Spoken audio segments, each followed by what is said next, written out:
Près de 7 millions d'électeurs étaient attendus aux urnes ce 17 novembre. Dès les premières heures du jour, nombreux avaient déjà pris d'assaut les bureaux de vote pour attendre le début du scrutin prévu pour 8 heures.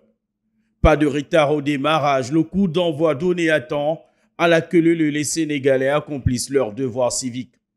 Parmi les nombreux électeurs attendus, le président Bassirou Diomaye Faye, qui vote dans sa ville natale, commune du centre-ouest du Sénégal. Lui, qui a à la suite invité les populations sénégalaises à cultiver l'unité nationale. Comme nous le constatons, le peuple est en train de sortir pour choisir ses représentants à l'Assemblée nationale. Il le fait dans la paix, dans la pure tradition démocratique sénégalaise.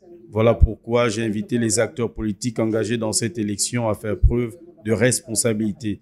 La maturité démocratique, c'est aussi être des acteurs responsables qui s'affrontent par les idées et par des programmes et qui laissent au peuple la liberté de choisir ses représentants. Bien avant lui, son premier ministre, tête de liste du PASTEF, parti au pouvoir, faisait également le même exercice, là aussi dans son fief politique, Ziguinchor, où il règne en maître absolu sur l'arène politique.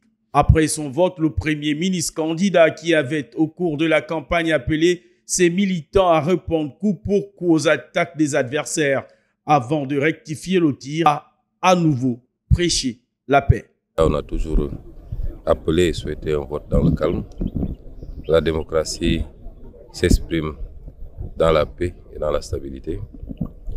Et je pense que quand on est en démocratie, il n'y a pas de place pour la violence.